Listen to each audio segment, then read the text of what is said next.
Hello, everyone, and welcome to another episode of Superboy, the Legacy podcast. And we are returning to something that we haven't done in about 5 months at this point, although it may be a little bit longer by the time this releases. We're a little bit ahead of schedule, which is nice because I've been ill this past week. So I do apologize for my voice this week, a little bit croaky. Hopefully, as the podcast goes on, I don't know, my vocal cords might warm up a little bit. Hopefully it'll be okay. I'll be having to try and mute my microphone a fair bit, I imagine, because I've still got a cough. But we're excited to do something. We're doing the 6th issue of the Superboy tie-in comic. Yep. Yeah, it's been a while. The last issue we did was the one with the Not Legion, as we refer to them frequently. It was a fun issue. I really liked that one. You know, it wasn't my favorite issue. This one is issue number 6. And this is our first appearance in the tie-in comic of the greatest of all Superboy villains, Lex Luthor. Yeah, and Darla. You know, I mean, we're both big fans of that character. I thought Tracy Roberts did a fantastic job playing Darla. And it's nice to see her in comic form. I do wish maybe they'd made her look a little bit more like Tracy Roberts, but we do know from what Mike Carlin has said in the past that having the rights to the actors was kind of a tricky thing.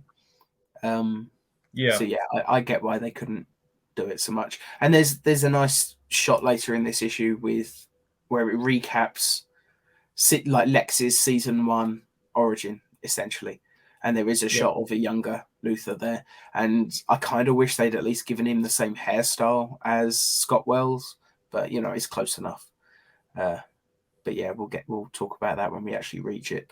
So everybody, if you're going to be reading alongside us, you may have to pause every now and then because we're probably going to be skipping certain pages, just summarizing. Yep. Get your copy ready. But one thing I got to say, and this is the most striking thing about it is this cover. Again, it's Kevin McGuire, and it doesn't use a lot of color. It's just shades of green and white. But it's just gorgeous. It's so gorgeous. I remember, I was getting this on my subscription, but the subscriptions always hit the mailbox a couple of weeks after they hit the comic shops. So I went down to my local comic shop, and it was sitting on the shelf, and I was like, oh, this is what's coming in the mail. Oh God, this looks so beautiful. And, I had this inclination to, just open it up and look at it from the shelf. And I said, no, I don't want any spoilers here. Yeah. Basically, it was torturing you. You saw how wonderful this cover is and you were so excited to read it. That's the only thing with subscription stuff. Like, thankfully, like these days, I mean, I subscribe to, I haven't for a little while just because I haven't had the money. But when I subscribe, there's the Forbidden Planet comic store. Right. You can just sign up online, subscribe, put in all the comics, you buy them all at the beginning, whatever you want. It doesn't have to all be from the same, title. And typically they get them a couple of days early, so they ship them out a couple of days early. So sometimes if you're extremely lucky, you'll get it literally the morning that it releases in stores. Like sometimes if you're really lucky, I imagine it must be possible to get it a day early. But I've never been quite so lucky. But it's nice that things are a little bit. You don't have to wait those 2 weeks anymore. Shipping is a lot better. But so let's go into this issue. And right off the bat, great opening scene with Lex Luthor buying the kryptonite, he's in Addis Ababa, which is a lovely little reference to Superman the movie, a reference that keeps coming back. Superman Returns had, like, when Lex steals the kryptonite from, I think it's a museum or something in Superman Returns, little name plaque on it saying from Addis Ababa. And 1978. 1978, exactly. You know, I love whenever that's brought into it. It's something that I do fully intend to have a name drop of in season 5 at some point, but I don't want to talk about season 5 in this video. Right. But yeah, fantastic little scene. And, you know, Lex is talking to the guys that are actually selling him the lump of kryptonite, and they don't understand why it's so valuable to him. But he says to him at one point, like, why do you need to ask about whether I brought the money, like, at gunpoint? Like, I take this a little bit personally, you know. He says, like, whatever happened to professional courtesy? No one has manners anymore. But while he's saying all of this, he's pulling his own gun from the briefcase as they're lowering theirs and just shoots them both dead. And, you know, he grabs the kryptonite, and it looks like he kept the gold as well. Yeah. Unless, you know, it looks like in that briefcase it's got the gold Cougarans that, you know, he was going to be buying it for. So, you know, he's shot. I think that's the padding of the case. Oh, fair enough. Just the fact that it was yellow and I saw the word Cougarand, I thought maybe they were gold Cougarans, because I've heard that term in media before. I've never actually seen what one looks like. But yeah, really great little scene with Lex stealing the kryptonite. Before we move on to the next page, and we see the splash page, Kryptonite Reigns is the name of this, not Lex Luthor's Kryptonite Reign. But I always love that the titles on the covers and in the actual issues have not matched up at all so far. Right. But they don't have to, you know. The cover is for selling the issue, and the inside is the actual title as far as I'm concerned. But yeah, we see this fantastic page. Superboy is saving not just one cat in a tree, he's saving an entire pet shop's worth of animals. And I just think that's a really lovely twist on, excuse me, you know, bless you. Sorry. And again. But yeah, he's saving all the pets in the pet shop. Yeah, something that I noticed here. Again, another reference to Capital City, because it says Capital City, Florida. Indeed. Which is great. And I'm trying to think, because I do have a question for later in this issue. I think I'm going to save it for then, but it does relate to the Capital City thing. Right. But yeah, so instead of the popular trope of saving cat in a tree, he's saving all the animals in a pet shop, which is just a lovely twist. And yeah, I like that the fire chief, a few pages later, actually offers Superboy a job. But before that, there is a lovely scene here where there's one dog left in the pet store. It's panicking. He's, you know, obviously very afraid. But just a really nice scene where Superboy just gets down on his knees and talks the dog into trusting him. And that's great, because Superboy totally could just go in at super speed, grab the dog. The dog can't hurt him, and just super speed out of the place. But no, he doesn't want to scare the dog any more than he already is. He doesn't want to traumatize the dog further, I suppose. Yeah. And I just thought it was a really lovely scene. You know what I'm noticing about this dog, though? Mm. That's what I was about to say. Yeah. Yeah. Especially once he wraps the dog in the cape. Like on the last panel, he wraps the dog in the Superman cape and takes him out. That's very Krypto. Like, he looks like Krypto. I like that. You know, I think Krypto is sorely underappreciated. Although I guess not so much anymore. They've, you know, Krypto the Super Dog was a fairly decent animated series. I remember my sister used to watch that when she was very small. And obviously we've had a movie of Krypto. Yeah. Like, it's not bad. It's actually a pretty fun show. Like, I haven't seen all of it. I've seen little bits and pieces here and there, but I quite liked it. And obviously we've just had the Krypto and the Legion of Super Pets movie, whatever it was called. Yeah. And I thought that was a lot of fun as well. And there's the unreleased Scooby-Doo and Krypto 2 movie. I didn't even know about that. Yeah, one of the groups on Facebook released it. They got a copy of it, you know, illegally, and they were putting links up. And I actually watched it, and you know what? It's not bad. When was this made? A few years back. It's a shame they can't just release it. But it was basically finished, was it? Or was there like unfinished pieces here and there? No, it was completely finished. They just And did people not. say people have been so up in arms about Warner Brothers cancelling a bunch of projects, including a Scooby-Doo animated movie. Which I think that's the one. I mean, that's Scoob 2 was cancelled. This is literally this past year. Oh. It was cancelled at the same time as Batgirl. But yeah, obviously it's not the first time they've done it, even to Scooby-Doo and DC. Like, you know, yeah. I want to see that movie now. I wonder if it's still available anywhere. I'll have to find the link for you and see if it still works.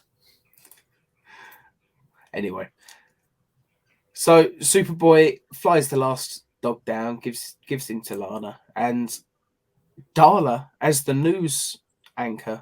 Is that the word? I don't even know if that's the word, but yeah. She's posing as someone from WKS Action News, and she introduces herself as Darla Sanderson. And I mean, I've got to ask, was her name? I can't remember. Was her name actually ever said in the show? No, it was never said in the show. See, I'm assuming that Sanderson is an alias. Yeah. Unless it shows up in this comic again and she uses the name Sanderson twice. But yeah, I don't recall if she uses it twice. It could very well be that it's an alias, or because she was such and I hate to put it like this, undefined character. Maybe that is actually her last name. Maybe it is. But then again, remember, she's not a genius criminal to know, oh, maybe I should use a fake name. She probably would use her own name. Which also makes me ask, obviously this is set after the opening two-parter of season 2. Yeah. Because he refers later on to like the Warren Eckworth situation. I'm guessing he just never met Darla in that story. He didn't, but here's the glitch with that. Lana definitely did. And she's standing right next to him. Yeah. Which really, not only did she, not only is she saying her name, like the first name at least is definitely her name, but she's standing right there with Lana, who would definitely remember Darla. Now, one could say that maybe she's wearing makeup that makes her look different. I mean, she's definitely and the hair is different. Like, yeah, her hair is definitely smaller than it was in the show. She's definitely not dressed. She's definitely not dressed like Darla. She's dressed like a news reporter, But also at the same time, maybe we could just say that Lana is distracted by the puppy that she's holding. Maybe she's not paying much attention to the newswoman because she's holding a puppy and she loves this dog already. She's gonna take the dog home. Yeah, and yet there are 2 panels here where she's actually looking right at Darla. Yeah, although one panel you could argue maybe she's looking at Superboy, and then the next panel she's looking down at the dog, and then the next one it looks like she's looking at Darla, but maybe she's just looking at Superboy again. So I'm going to just go with the idea that maybe she's wearing prosthetic makeup to look different. Yeah, and maybe the name is just a tease. I know I'm overthinking this, but who cares? Yep. Also, Lana is working in this pet shop, which actually answers a question that I've always wondered about Superboy, because I assume she's working part-time for money while she's at Schuster. I always did wonder where the cast gets their money from while they're at college, because Ma and Pa Kent, I mean, they're just running a family farm. I'm sure they don't have much money there. I'm sure they're not sending much to Clark. If you recall from season 1, Clark was always, begging money from TJ and Lana. So he might have a scholarship to Schuster, but that doesn't cover, incidental. Maybe he just has to make a diamond every now and then. Yeah. Every now and then he goes, gets a lump of coal, makes a diamond. But I always wondered what they did for money. I mean, Andy, not so much. I kind of guess that Andy comes from money because he has to bankroll all of these schemes of his. So Andy, I sort of looked away. TJ probably makes a tiny amount as a comedian, if anything at all, because let's face it, he's probably working a lot of open mics and you don't get paid for that stuff. Right. But I don't know how it works. Do college newspapers give their like reporters a small wage to help them? That would be a no. Yeah, that was just a question. I didn't know if that was. They're basically working a job, so I thought maybe they'd at least give them some money for like travel costs or anything like fuel. Well, I think the only thing that Schuster actually gave them was the van. Right. They probably, they probably refund them, gas, like the gas money and stuff like that. Yeah. I don't know. Maybe it's something where they have to keep their receipts or something, and maybe they get refunded some of their money, like for lunch when they're out on assignment or something. I always wondered how they made money and how they could afford to do some of the stuff. And it's the same thing I think about a lot of shows when they don't show them working a job and yet they always have money. Yeah. But so Lana working there, I wondered maybe if that's where Lana got money. Maybe doing stuff like that, maybe she could refund it, and that's why she hangs around at the Schuster Herald, because the fact is she doesn't really work for the Herald. She just kind of hangs out. Yeah, she's just there. She's just there. It's part of the reason why when she turns up at the bureau, it was kind of weird for me, because I was like, it kind of makes sense with Clark, like his work as a student reporter probably helps with the investigative side of working at the bureau. That would help. But Lana just kind of shows up, and don't get me wrong, I love that she was there. Like, she was great, but it didn't feel like they set it up very much. Like, maybe if Lana had more to do in season 2 in regards to the Herald, it might make a bit more sense. But remember, they were kind of phasing the Herald out in season 2. We barely ever got any mention of the Herald or him being a reporter, other than maybe episodes like Metallo. And the opening episode, obviously, he's there covering the Superboy gun, or whatever it's called, for the Herald at that point. He's got a press badge and everything. Yeah. I just always assumed Clark was always working at the Herald, just in the background, because I can't see him ever giving that up. It wouldn't make sense for the character, considering what we know he goes on to do. Right.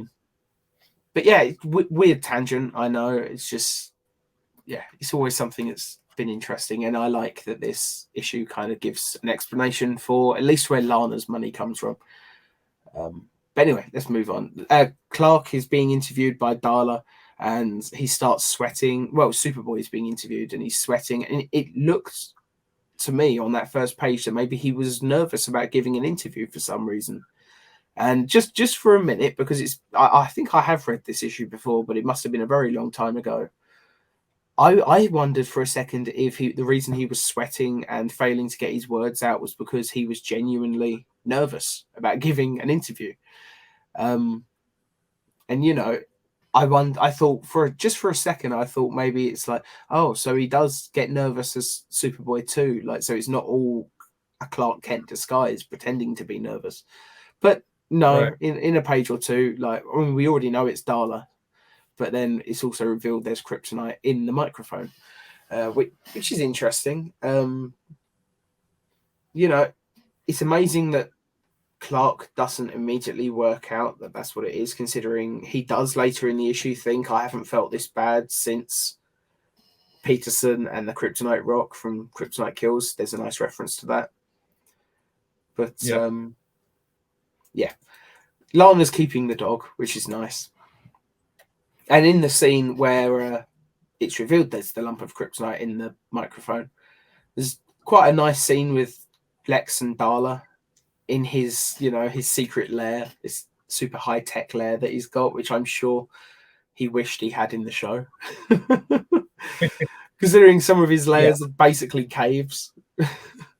Well, let's see. What layers did he use? Well, the most opulent he ever had was the hotel room that he was using. He had a dungeon at one point, which is what he was in with when he killed Leo. It was basically a dungeon. Yeah, and that was pretty much the same one that he was using when when we got to season 3 with the Bride of Bizarro. And which of course he abandoned because Bizarro knew where it was. Yeah, and then we've got the lair in what's the No Line Enemy, when he's going to blow up the world, and it's kind of it's pretty grimy. It's not the nicest looking dungeon that he's had, but it's a little bit cleaner than his. Yeah, it's the most scientific of them all. Yeah, it's got all the the robots, and yeah, it's a pretty cool dungeon, but none of them are quite what this one is. But they do explain it away later in this issue. They say that it was actually a building that he, Warren Eckworth owned, I think, and that explains he's just using the buildings of the guy whose face he stole, which makes sense. But I do think Eckworth Industries, or whatever the name of his company, would have gone around and would still be running the company after he was gone. Yeah, unless of course during that brief period of time that he was maybe he set the building up during that time. Yeah, like Lex Luthor does in many continuities with like Cadmus Labs. It's like a secret lab that's off the books. Maybe brief time he was Eckworth, he set up a secret base for himself just in case things went wrong. I mean, if you look at the two-part season 2 opener, where he assumes Eckworth's identity, what's the first thing he does with the secretary?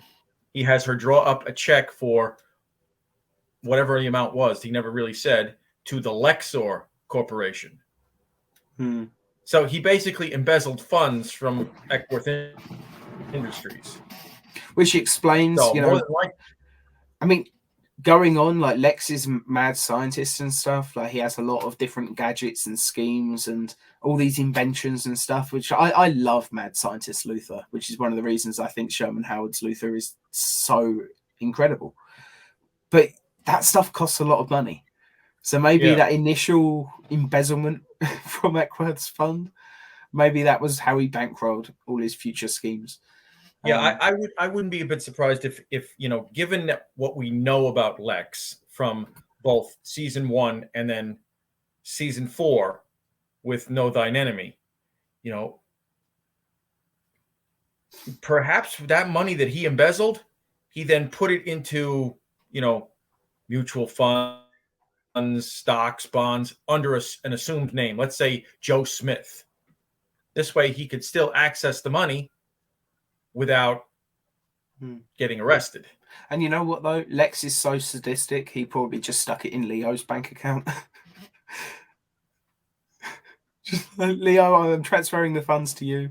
I'm going to cover up. Oh, no, Superboy knew Leo was dead, so they would have shut down his accounts, I suppose.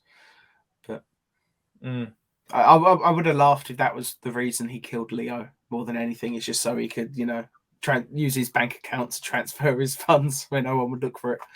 Right. But, I don't know. I'm grasping at straws there.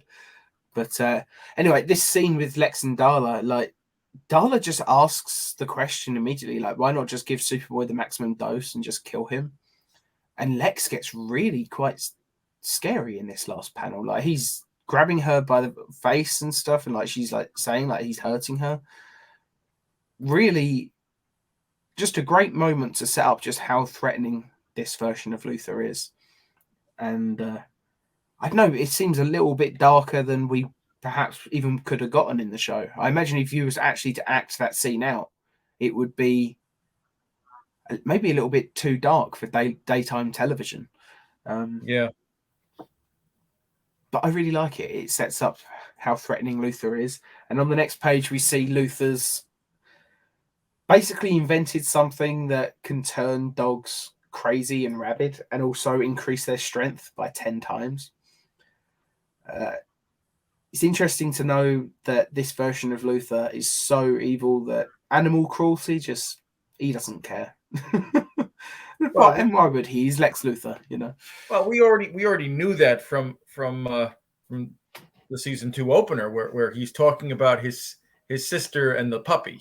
And there's another line in the show where Lex says he hasn't had this much fun since he drowned his sister's kittens. Yeah.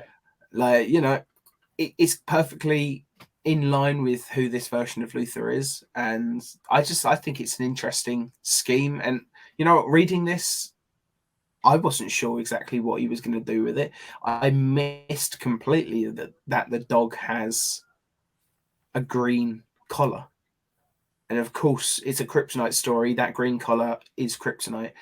Nice little hint at this part of the issue that I completely missed. And then when it was explained later, going back and reading this a second time, I really appreciated that they did that, because they could have just kept that dog without a collar at all at this point. Right. But yeah, Lex even has a modified taser that he uses as an obedience tool. Instead of just a shock collar, he's literally tasering this dog because it's 10 times stronger than the average dog. I don't know. I think that's an interesting thing. But well, should we move on to the next page? Or yeah, I mean, this definitely shows, mad scientist Lex at work, big time. And the true definition of a mad scientist, is, they have no moral qualms about, doing things to animals. Yeah. So let's face it, though, in the real world, there's a lot of scientists that aren't mad that unfortunately use animals for testing of various things. There's some things that I think they shouldn't use them. Animal testing should just be completely out of possibility. Right. But unfortunately, in this day and age, there are still some things that you have to use animal testing. There's no other way, which I think is just really sad. But Lex is doing it to kill Superboy. He's taking animal testing and turning it up to an absurd degree. Like that's Lex Luthor. He's turning the dial up to 11 on this. Exactly. But some things you have to test on animals. Like dog food. Right. Anyway, so on to the next page. Lana has kept the puppy like she said she would earlier in the issue, even though she's not allowed an animal in her dorm room. She's got Crypto, whose name is Pal. Nice little name for a dog. And of course, that's also a reference to Crypto, because I think there was stories in the 70s where some guy took him in and referred to him as Pal. I didn't know that, so that's extra cool. Makes more sense why they drew him to look like Crypto in this. But there's an interesting moment here where Crypto recognizing... I don't know if the dog recognized Clark as Superboy, because dogs, I suppose, the glasses wouldn't mean much to him. Right. But yeah, the dog jumps at Clark. Clark says he's a good judge of character and then immediately passes out. And now when I read this for the first time through, I thought maybe, oh God, did Lex stash did Lex force feed a lump of kryptonite to this dog or something? Because it seemed funny that it happened at that moment. That's not what happened. But Clark is just experiencing after effect from the kryptonite earlier on, I guess. Right. But yeah. Which, given the way we've seen kryptonite from season 2 on, that's not how it would have affected him. Season 1, yeah, definitely. I'm thinking at this point maybe it's just the first few times he gets kryptonite poisoning. Maybe that's how it reacts. But maybe, I don't know, maybe he builds up a slight tolerance to it or something. Right. Which I think would make an interesting Superman story if he's just, slowly increasing his tolerance to kryptonite until it doesn't affect him anymore. That could be.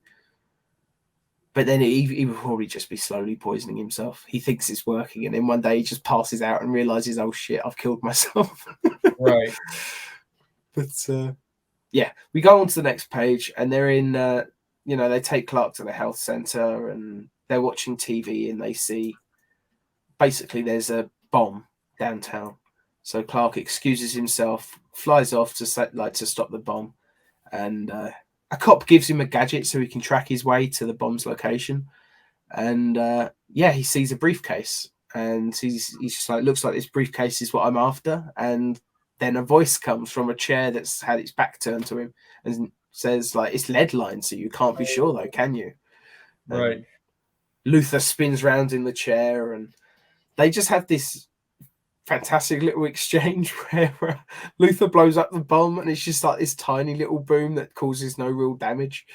And Superboy's just like, that's supposed to stop me, like a small incendiary. And Luther's just like, no, that's just for a joke. Like, this is what I'm going to use against you.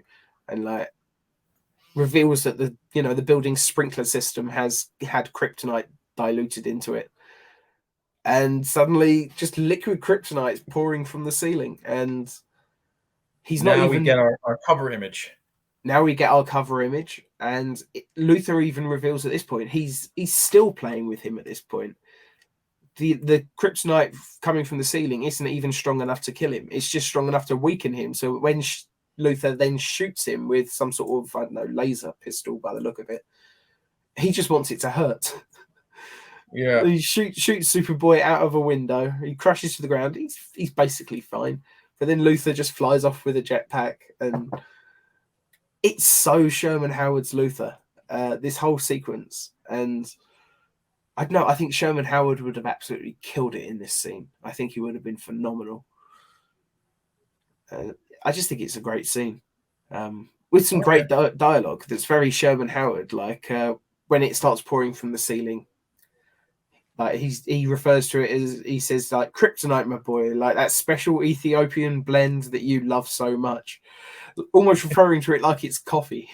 Yeah. I just think it's a really funny little line that it's perfectly in line with Sherman Howard's version of the character.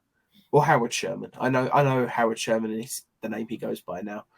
But it's hard for me. I grew up watching Superboy. I know him as Sherman Howard. So I'm sorry. That's the way we've known him, up until more recent years, so. Yeah, it's the same. I have the same problem when referring to Douglas. I mean, to me, he's Barry Myers. Right. Zorro played by Barry Myers. Now he's Douglas B. Myers. Douglas Barry Myers. It takes me a while to remember sometimes. It's easier now that I've actually spoken to the guy. Yeah. But before that, I had a very hard time remembering. And yeah, I'm getting really off topic, but yeah. We do that all the time. Sherman Howard would probably never see this, but if he happens to, I'm sorry, I will try to refer to you as Howard Sherman from now on, but I'll probably make the mistake a bunch more times. Anyway, we go back and we're back to Schuster now, and Lana's dog Pal, or should we just refer to him as Not Crypto from now on? Yeah, probably. Yeah. So Not Crypto escapes, and she's having to chase him basically across campus because, if he's caught, she'll be in trouble, and so will he. But it's just the opportunity that Lex Luthor needed to kidnap her. And let's face it, if Lex Luthor's got some sort of scheme going, kidnapping Lana is always going to be one of the steps. Yep. Until Lois Lane is in the picture. At a certain point, he switches. But yeah. This is where we get that really nice page when Andy is asking Clark about Lex Luthor and what the deal is with this guy. And we have this nice page where it just recaps who Luthor was in the first season of the show. Although they did add changed up very slightly. His hair is instantly gone after the lab explosion instead of falling out the following day. Yeah, and of course there's that brief panel where it shows Superboy dealing with a robot that Lex supposedly built, but yeah, I just took that as maybe they had an adventure between episodes that we didn't get to see. Yeah, but this is the page looking at Luthor there. It's only the one shot you get of young Luthor, but I do wish they'd made him blonde and given him the Scott Wells hairstyle, which is basically the hairstyle they've given Andy in right below it. Yeah, I mean here he just looks like Jimmy. Yeah, his hair's too curly. He's wearing a green sweater. That's pretty Jimmy. He's always got a sweater and a bow tie, and it's just Jimmy without a bow tie.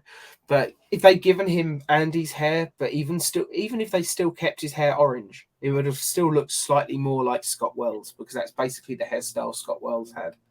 Right. But yeah, we then go down and we see the next page, and he killed Eckworth Industries' chief executive officer, basically to access funds for his criminal enterprises, they say, which is a slightly different reasoning.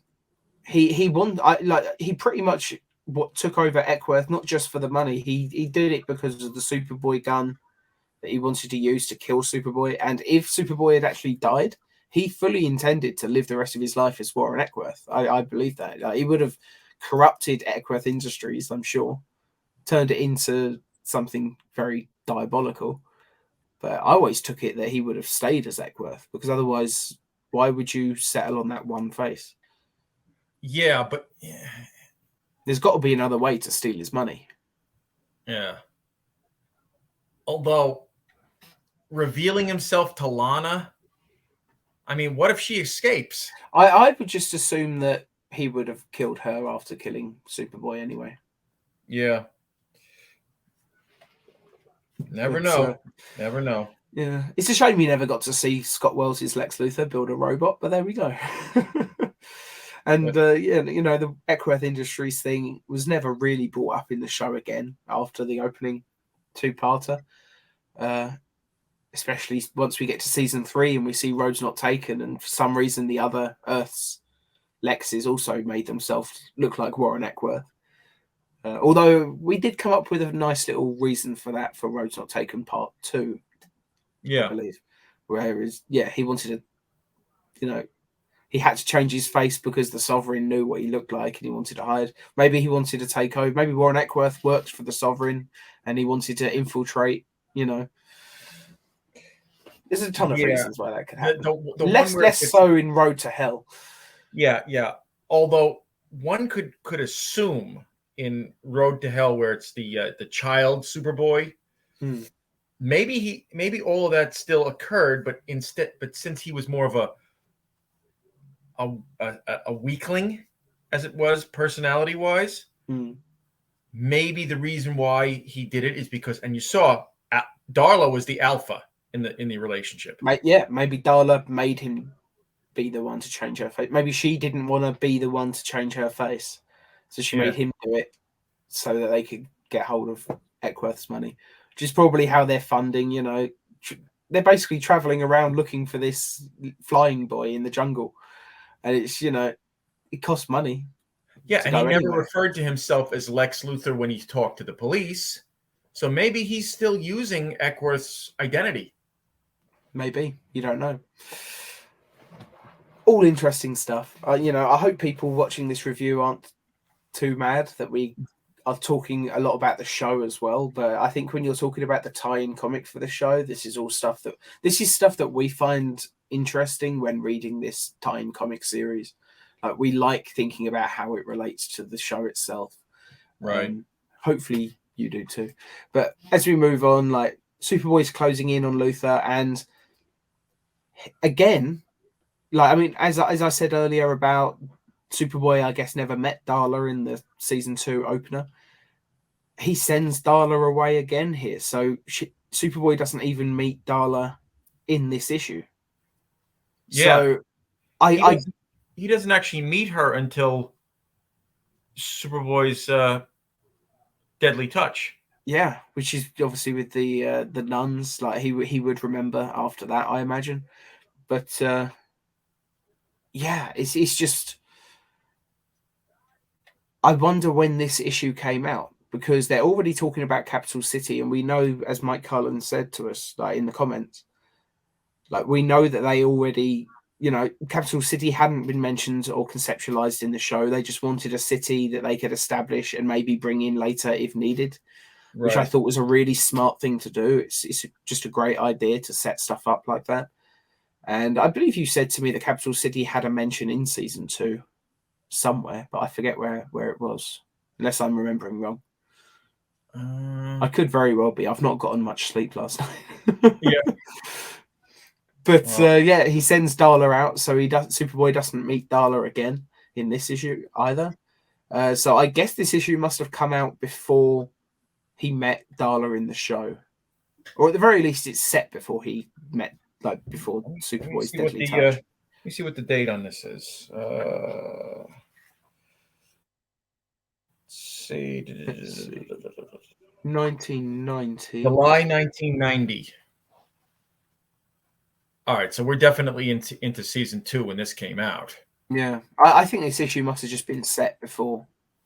Because let's face it, this comic issue has always been set a little bit before the show, because obviously all of all the TJ issues of this comic series, like, you know, Gerard Christopher is on the cover. TJ was gone by the time Gerard was even involved with the show. Right. So, you know, to have TJ there, we know we're at least a little bit behind where the show is, so they can totally get away with not having Superboy know who Darla is at this point. Right. Yeah, I just thought it was interesting anyway. But as we move on, like, yeah, he sent Darla out, and Lex has revealed that Lana is in a cage, and basically it's 3 cages in a row, and there's an empty cage in the middle that he says it's the only way that I won't release the rabid dog on Lana is if you go into the middle cage and hold off the dog. And obviously Lex isn't going to let Lana get, you know, injured in any way. Like Lex says, this dog is 10 times more powerful. It's completely crazy. Lana, even if she's not killed, she'll be scarred for life. So yeah, there's no choice in that. Yeah. Superboy has to get into the middle cage. You know, there's no other option. And that's when it's revealed that the kryptonite on the dog's, like the green on the dog's collar, is in fact kryptonite, as we mentioned earlier. And Superboy even thinks to himself, like, he was already weak from the kryptonite earlier that day, and now he's so close to this kryptonite, like it's draining all of his strength. He's barely holding it off. But then not Crypto saves the day. As Superboy had saved Not Crypto at the beginning of the issue, Not Crypto jumps in to save Superboy. He rips the kryptonite collar off the dog and basically just gets the hell out of there. And at least gets far enough away that Superboy is able to use his heat vision to destroy the gadget thing that's driving the Doberman crazy. And at that point, you know, Superboy just like basically just says, like, don't you growl at me, sit. And the dog obeys. And yeah, it's just like, without that kryptonite, these bars aren't going to keep me away from you, Luther. And he's just, yeah, bends the bars, gets out, captures Luther, and yeah. Luther destroys all of it. Like, he's covered his tracks, he's flushed the evidence. He basically is blowing up all the gadgets in his own lab, which probably explains why this lab never shows up in the show. There's no reason to go back to it. And yeah, we go to the next page. Clark is, after catching Luther, like, Clark is back in his dorm, and both the dogs now come in. And for a second, I thought maybe Lana was going to say, so I've got both these dogs now. I'm not supposed to have one now. I've got 2 in my dorm. But no, she's found a home. Like, she's found homes for them both, and just kind of thought they would like to come by and say hello or something. Bring the dogs. Yep. Nice little ending scene that I think is really nice. Like, the dogs have knocked Clark off his chair. Nice little clumsy Clark moment. Although, you know, I'm sure he could have stopped himself falling over with his super strength. But I like that he just, you know, whenever you see stuff like this with Clark, you have to just assume that he's doing it on purpose. He's being clumsy on purpose. But there is still the thing of, you know, he doesn't want to hurt anyone, so he has to be careful. But anyway, right. On the next page, we see that Lex has been caught. He's being transferred. And then we see that Darla is driving the vehicle. Yep. So, of course, you know, if they kept him in prison, it might have been an interesting thing to say. Oh, maybe this is right at the beginning of the episode where Lex is going to be executed or something. Like, you know, there's an episode or 2 where he's already in prison. But, but that was season 4 when he was already in prison. Right. Yeah, but they could have still done something. I think what this is this is set in between the first 2-parter, you know, the season 2 openers, and Superboy's Deadly Touch. That's the way I basically see it. It's gotta be, if he's not recognizing Darla. And my headcanon on why Lana doesn't recognize her is maybe because she's not wearing as much, we'll say, slutty makeup. Well, she was a stripper, so she wore stripper makeup. Yeah. Oh, sorry, exotic dancer. I know that's the preferred term these days. But yeah, I mean, maybe it's that. I also think just the fact that Lana has a puppy in her arms. I think you could argue that she's distracted between the puppy in her arms and the fact that she's standing so close to Superboy. I think she's got two pretty big distractions going on. So it's, yeah. I thought this was a really fun issue. And I thought Lex Luthor was written really well. I thought, it was John Francis Moore that wrote this one again, I'm guessing. I can't remember. I believe so. Yeah, let me see. Let's have a look. Yes, he did. John Moore, writer. Yep. And I thought he captured Sherman Howard's voice as Lex really well. The thing about when he was referring to the Kryptonite almost like a coffee blend, I thought was really nice. I thought that was a really fun sort of Sherman Howard-y sort of line. I like that because it's a comic, they were able to take his sort of his mistreatment, let's say, of Darla a little bit further. They also, I think, the animal cruelty side is something that maybe as well they would have had some trouble with on television. So it's nice that we have the tie-in comic and it's able to tell some of the stories that perhaps the show isn't able to. And saying that as well, I mean, even just saving all the animals from the pet store. I mean, there's the saying in Hollywood, never work with children or animals. This would have been a very difficult episode to produce in a show, especially a show with the budget of Superboy. Right. There's a lot of animals in this issue. It would have been very, very difficult. I think it would have the budget for this episode would have skyrocketed. I don't think they would have been able to do it. But there are scenes that I really would have loved to have seen in live action, like when the sprinklers and the rocket pack. That would have been very expensive. And I think they could have done it if they can make Superboy fly. They can make Lex fly.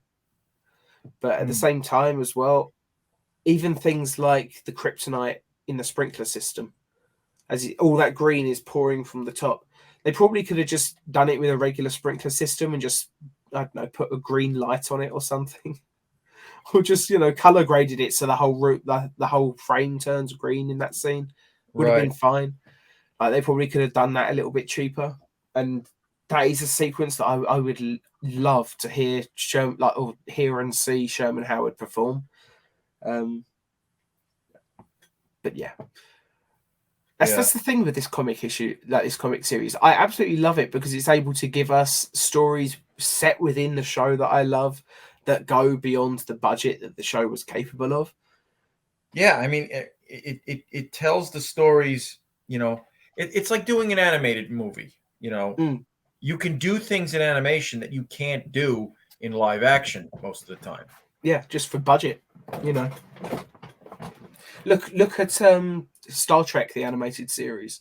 Like, I'm not a big fan of it, but some of the set pieces, like when they go to different locations, like, there's a big difference between what they can afford to do on the original show when they have to build a set, and it's usually just, the same, just a planet with a different colored sky, usually, or something, Yeah. Or even going out to that one rock location that they always used. Yeah, and it's like you go to Vulcan, and they had some limited scene extension map painting stuff. I think in the original show, I'm pretty sure they did some very limited stuff. Obviously, they've improved on it for the Blu-ray release when they added some new visual effects. Like, it's one of the few times I think modern VFX works perfectly. Like, I think it really works. The reason why what they did to the original series with those modern VFX works is because, unlike George Lucas, they didn't change the story. They just kept everything the way it was, just fixed a few things. Like, for example, there's an episode, I think it was an episode where Scotty has to cut his way into engineering, and he's using a phaser. In the original shot that was in the original airing of the episode, he's holding the phaser, and you see like a little like an acetylene torch behind it, the sparking, but there's no beam coming out of the phaser. They fixed that. They put the beam coming out of the phaser. Yeah, and there's is it Amok Time? Is that the name of the first episode where like Spock has the Pomfar and he has to go back to Vulcan? And there's this whole sequence when they're walking to basically the arena where he's going to fight.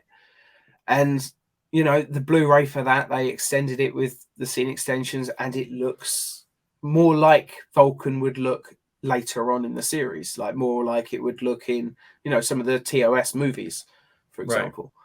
Right. And it works really well. Star Trek, the animated series, basically didn't have to worry about budget and stuff like that because it was all animated. They basically just made sure that the background plates that they had for the animation, they just made sure that they were painted, and they were just like, they could do whatever they wanted. It's like, you're going to, basically, if you're painting a background for animation, it's going to take, you know, it's going to cost about the same amount of money to do a great big epic location as a small one. Right. I mean, it might be a little bit more expensive if it's very complicated and it takes longer, but you know, it's barely going to be noticeable. And like Star Trek, the animated series, is a very low budget show, as anyone who has tried to watch that show knows. Very, very low budget. But yeah, they were able to have some things on it that was still a lot bigger than the original series had the budget for. And that's what this comic is.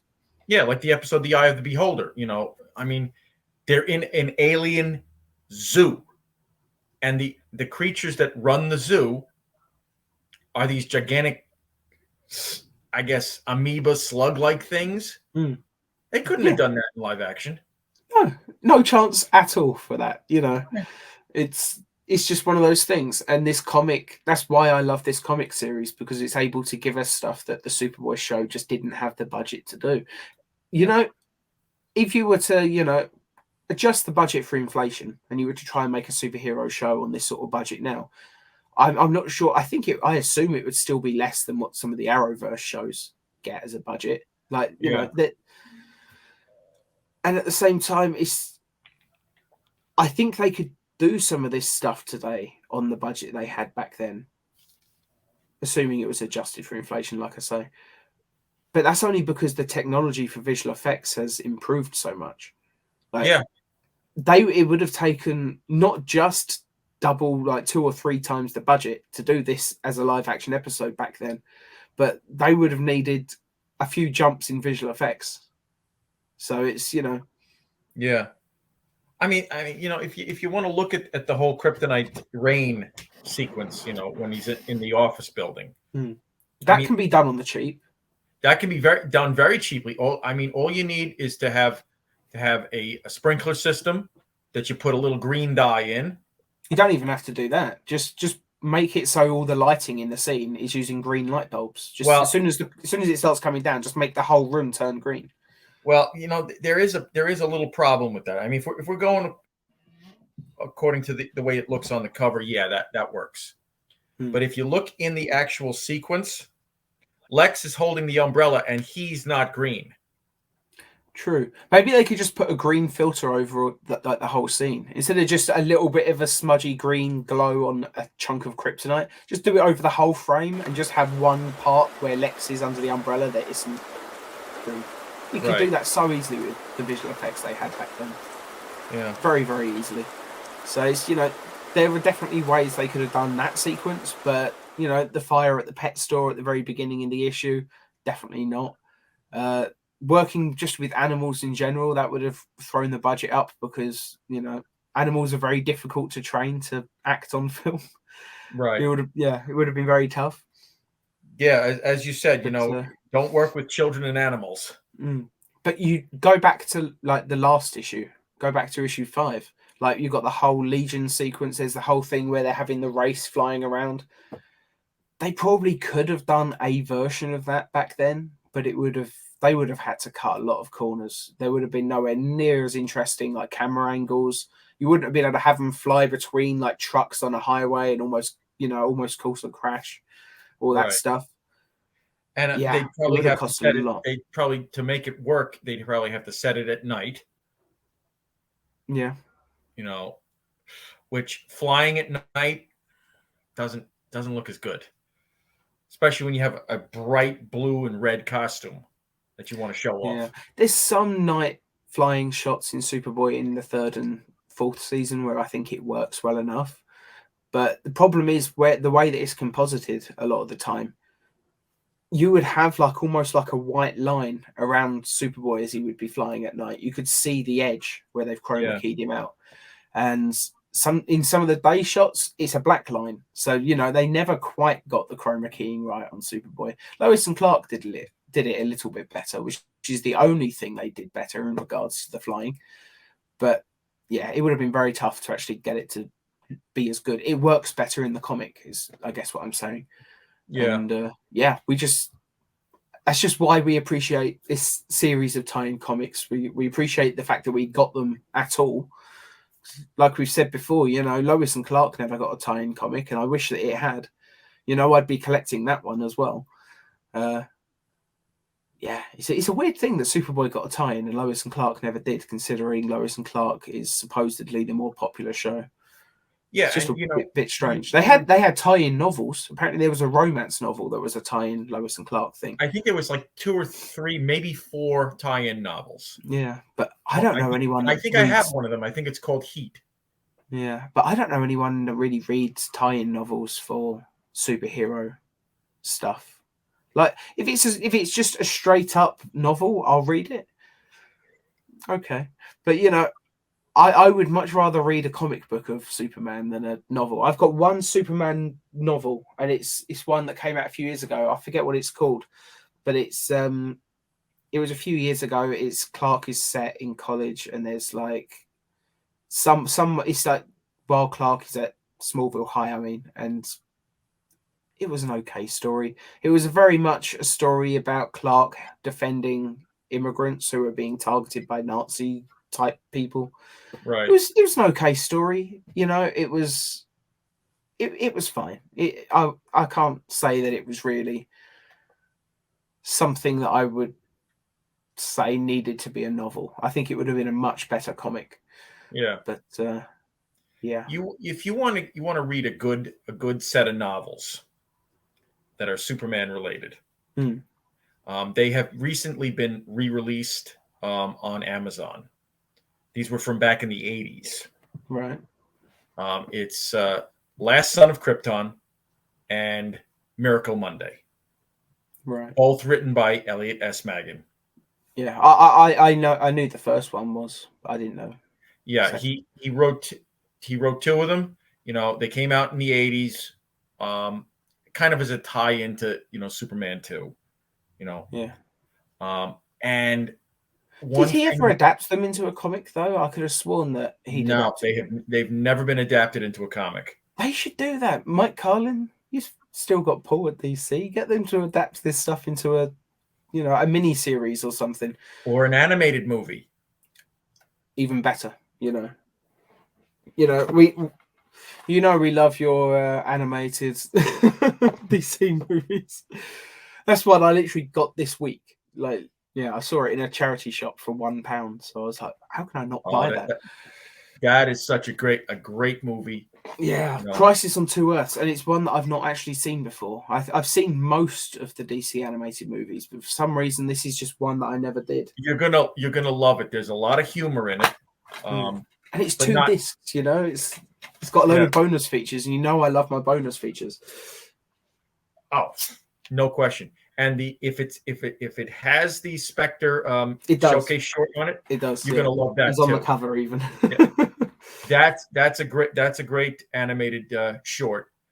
Gary Cole is great as the voice of Jim Corrigan and the Spectre. That's cool. I love Gary Cole. I think he's great. We'll have to find something for him in season 5. Was he acting at the time? Gary Cole? I'm sure he was. Let me pull up his IMDb. Yeah, he started acting in 1983, so he'd already been acting for 10 years by this point. Okay, so yeah, let's find something for him. I mean, I love him in Office Space. That's Office Space is just a great movie, and I love him in that. And I know he was in Justice League. I don't really know the character particularly, but yeah. He's done loads of comedies and stuff. I'm just scrolling quickly through his list. He was in the Justice League animated series. He's been in the 3-part series opener. Mm. he played the senator who turns out to be, the White Martian. Right. And I'm just looking as well, right after he did the Spectre mini thing for this. I mean, there's a thing on this about first look at Batman Under the Red Hood. And he was in Batman Under the Red Hood. He played Bobo, Commissioner Gordon, and Shot. So he played 3 roles in that film. Yeah. Under the Red Hood is by far and away my favorite of the DC animated movies from that era. And you know what? Neil Patrick Harris is great as Nightwing. Everyone is great in that movie. I will admit, though, it took me some time to warm up to the Bender playing the Joker. Yeah. The Joker was talking. I just heard a more gravelly Bender from Futurama.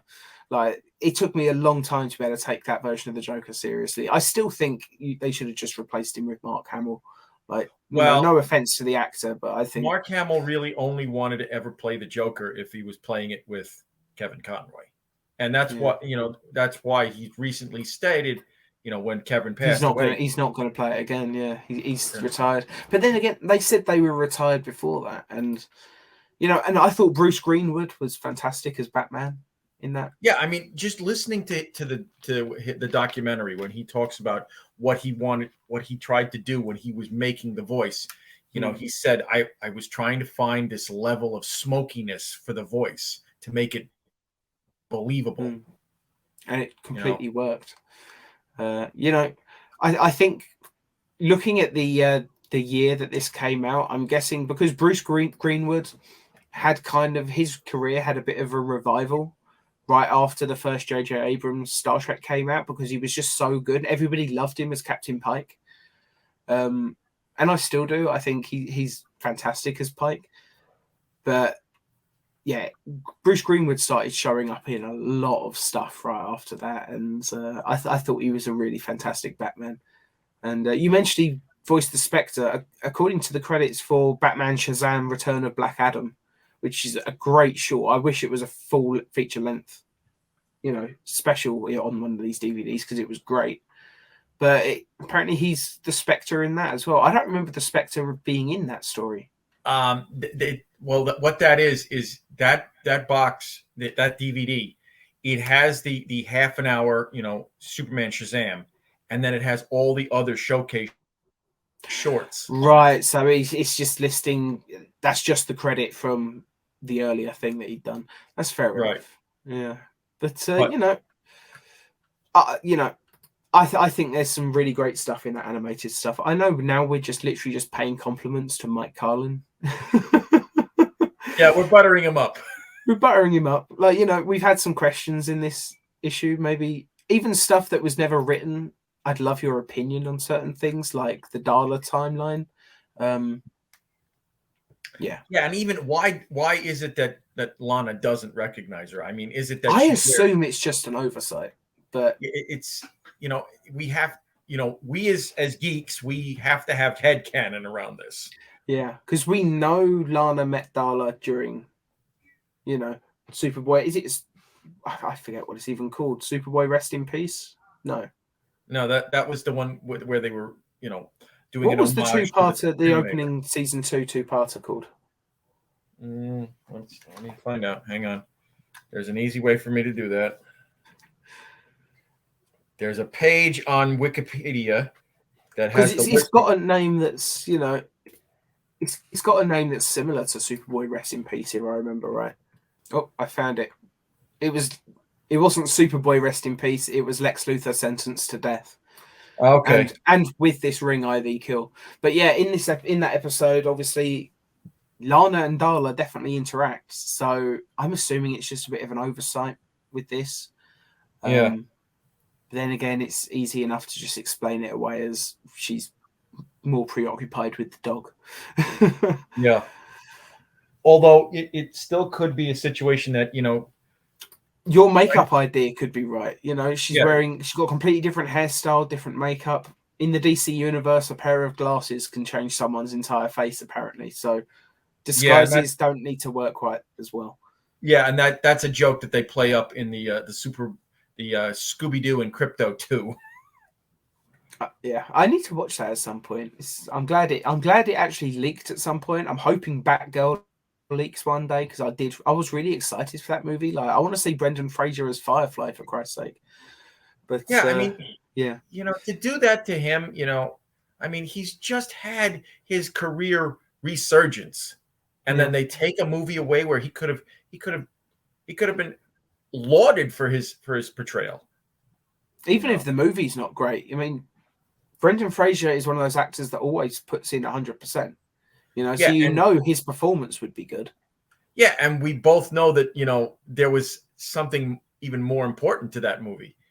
It was the first return of Michael Keaton.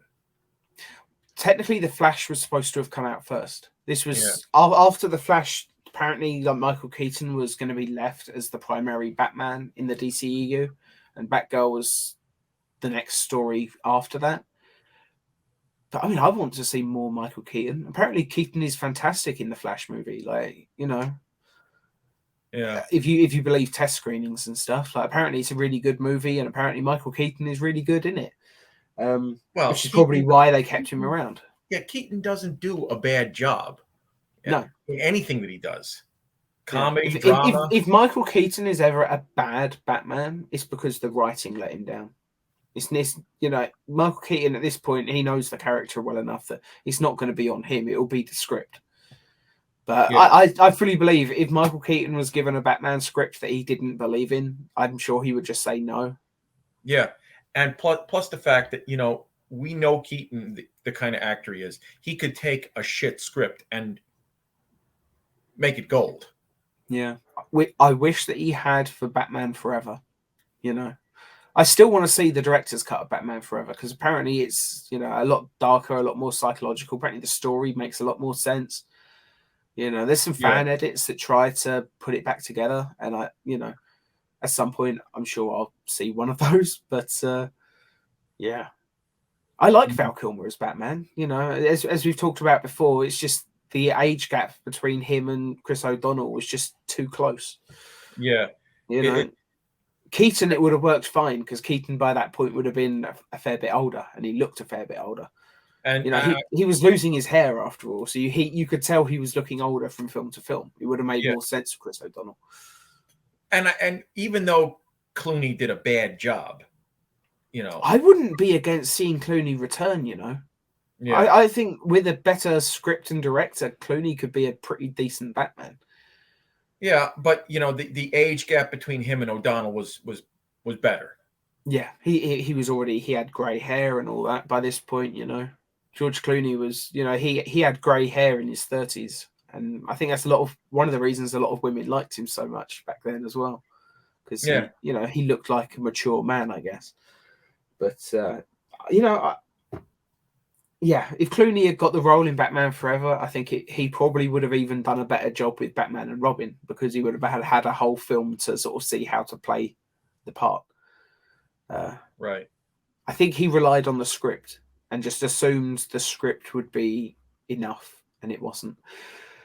But we also know that movie was entirely intended to just be a big homage to the Adam West show, which is the only reason I can watch the film these days. If I watch it thinking, oh, this is just an Adam West movie without Adam West, it's so much more fun to watch. But yeah. Anyway, I hope you've all enjoyed our review of issue 6 of Superboy, the comic book, as it's still called at this point. Eventually it becomes The Adventures of Superboy as seen on TV, I believe. Yep. But for now, it's just Superboy, the comic book. Thank you all so much for watching. I hope my voice hasn't been too horrible for you, and we'll try not to make it as long before we do another issue of this, because the only reason why it's been 5 months is because originally we were just doing the tie-in comic reviews, basically because we wanted to record something, and Sam was busy, and we just, we wanted to record something, and we didn't want to just do the regular podcast at that point, so we did the tie-in comics. Then Sam stepped away. Originally it was supposed to be temporary, now it's obviously permanent, if you've seen our announcement not too long ago. So it was just the comic books. As soon as we had to take over the main show, the podcast, the commentaries, all that stuff, the comic books just sort of fell away for a while. Yeah, we had to shuffle the schedule a little bit. Yeah, because it wasn't just one show that we were having to produce at that point. We were, in theory, trying to produce multiple, like the commentaries, the podcast, and the comic books. And I guess for the commentaries and the podcast just took over for a while. But yeah, we were talking the other day, and I said, something I would really like for Sunday if we would record another comic review, because it's been too long. And we'll try not to make it too long before the next one. So thank you all so much for watching. And be sure to like, share, subscribe, all that stuff. Ring that bell icon. Yep. Be sure to leave us comments. The comments are the thing that we look forward to the most. We love interacting with all of you. Absolutely. And Mr. Carlin, if you could leave a comment on this, it would be most appreciated. Yeah, we've asked a bunch of questions in this, and I hope we haven't gone completely off track too many times and infuriated you. And maybe Mr. Moore, if you're also watching, because I know that Mike Carlin did in one of the last videos that we did. I think it was issue 2. Yeah. I know he did tag you on that. So if you could leave a comment, maybe answer the questions as to, how is it that Lana doesn't recognize Darla? I'm sure it's just an oversight, to be honest. Stuff like that's got to be so easy. Yeah. They must have thought like, oh well, Superboy wouldn't have known Darla because they never interact in her first appearance, but then just forgotten about Lana, I guess. It's easily done, and we completely understand if that is just the explanation, but it's fun. But yeah, as we say, that's why we love reading the comments. We love hearing from not just the fans, but even people connected with the show. If you had any involvement with the show whatsoever, we'd always love to hear from you. And the comments are a great thing for us, because it was actually a comment left on, I think, issue 3 or 4 of our reviews that basically reminded me, oh, wait, we haven't done one of those in a while. So it was literally the fact that someone left a comment on one of our comic reviews that led to us recording this today. So literally the comments do have an impact on the show moving forward. I believe yesterday, the day before we're recording this, I believe Troubled Waters commentary went up. Yes. And that was a requested episode that we do a commentary on. So again, someone left a comment. It prompted us to do the next thing. And we want to keep going like that. Because let's face it, we have a ton of ideas of stuff we're going to do in the future. We're always discussing stuff for the future. We're not going to run out of ideas anytime soon, but we love mixing it up and putting in ideas that the fans bring us. So. Absolutely. Oh, and one last thing, Tom. I know by the time this goes up, this will already have happened. But the day we're recording this is Sunday, March 12th. A few days ago, I got a notification, an email from Tubi. Superboy is going down as of the 14th. Yeah, which really sucks. Like, okay, I couldn't watch Tubi in the UK. This is why physical media is king forever, as far as I'm concerned. You can't beat physical media. The quality's better with a lot of these, especially with standard definition shows. Quality is always better on the DVD because they compress it to shit when they put it on streaming services. But it's the fact that they remove stuff. And I couldn't watch it may not come back. Yeah, who knows? But obviously, I couldn't watch it. But I loved the fact that for American viewers, you had a free site where you could watch it legally. Let's just hope that at the very least they're going to put it on HBO Max or something, because maybe that's why Tubi's lost the rights to it. Maybe Warner Brothers want to finally put everything back on under one streamer again. Like, when they had the DC Universe app back when Titans and that were just, a fever dream before they actually came out. And I'm not a fan of Titans, but they had everything on their app at that point. Superboy was there, like all of Lois and Clark was there. Like, HBO Max is a shame, because when they first talked about HBO Max and Warner Brothers, sort of the merging of those streaming services, the whole idea was that you didn't you still had all the stuff that was on DC Universe, but now you've also got all the HBO shows like Game of Thrones and whatever. Right. But they actually removed a lot of DC content. So it wasn't an upgrade as they were putting forward. It was definitely a downgrade as far as I'm concerned. You know, you lose anything on that streaming site, it's a downgrade as far as I'm concerned. Yeah. But yeah, it really sucks that Tubi's dropping Superboy. Just Well, it may have been that they only had a few month, lease on it. Yeah, and hopefully it's going to HBO Max. Hopefully, or I think it's still available on Amazon Prime, right? I think it is if you pay for it. Mm. Yeah, it's not something you get included with your Prime subscription. I believe it's one of those things that you have to either buy or rent. Yeah. And it's the same on YouTube. Like, you can watch Superboy right here on YouTube. You just have to pay through the nose for it. Like, it is very expensive as far as I'm concerned. I think it's like something like $2 per episode, which if you add up the fact that there's like 25 episodes per season, that's $50 for an episode for an entire season. Yeah, you at that price, just go on Warner Archive and buy the DVDs, assuming you can still even get hold of it. Or if you have to, go on to eBay and buy a used copy. Yeah, and on eBay at this point, if Warner Archive has stopped making it, I know season 1 is going to set you back a lot, so it might even actually work out cheaper to watch it on YouTube. Yeah, but season 2 through 4, I think, is still relatively cheap on eBay. Let's find out. If it works out cheaper to get the physical media, get the physical media, because you never know when YouTube might drop it. And it's like, well, you've already paid for it, but we're no longer allowed to host it on our service. So tough. It could turn out in a couple of years' time that suddenly the thing you've paid for is no longer accessible. So it's always go for physical media. I'm slowly completing my collection of Stargate stuff. I've got all of SG-1 and Stargate Atlantis now in physical media. I just need to get Stargate Universe. But since that was only 2 seasons, it should be cheaper. Looking at eBay right now, looks like the most expensive version of it is $89.88, brand new. Is that season 1? That's season 1.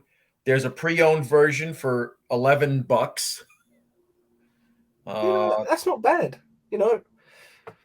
Generally speaking, they're running about $20 to $25.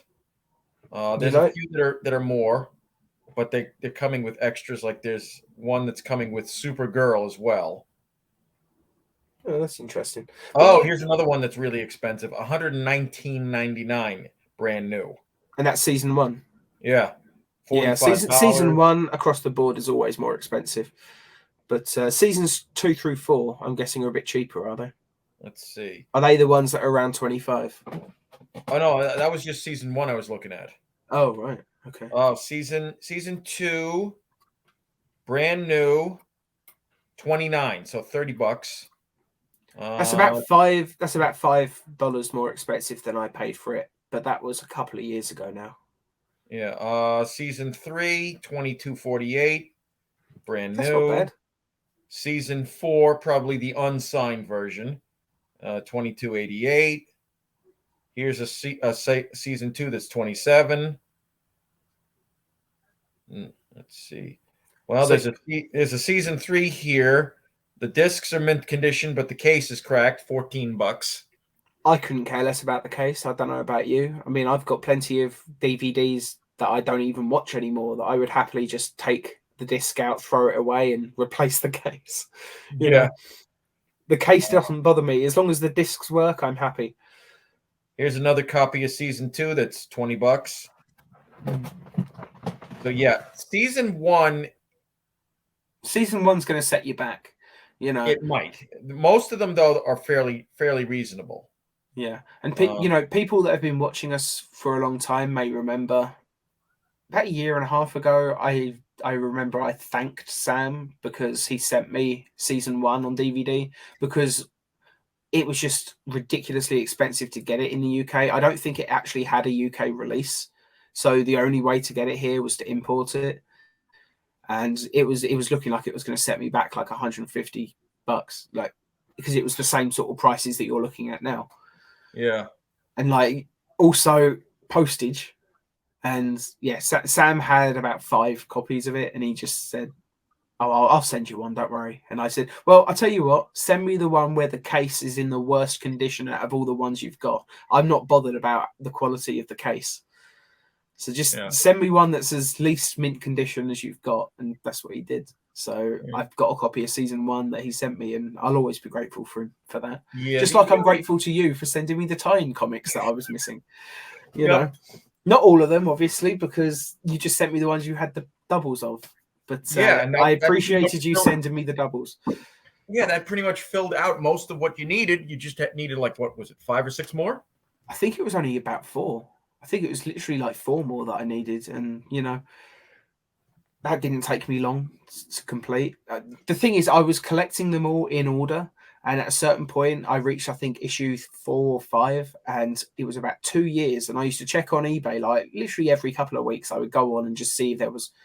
Couldn't find it. It was the issue with Bizarro on the cover painting. And issue 8. Yeah. Which had great interior artwork by Art Adams. Yeah. I couldn't get hold of it. Like, I was trying for ages to try and get it.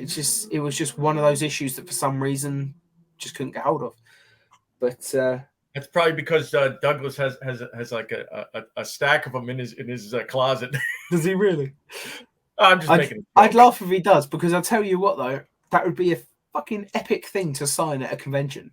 You know, a fan comes up and you could say to him, like, you know, $25 for an autograph. I don't know what people charge for autograph these days.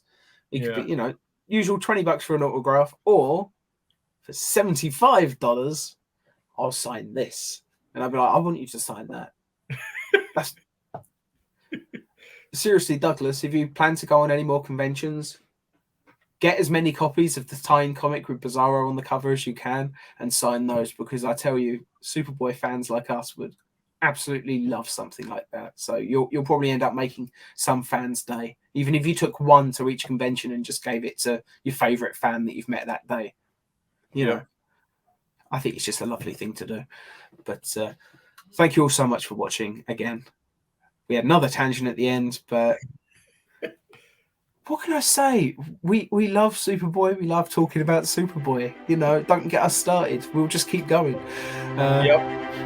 Thank you all. Goodbye.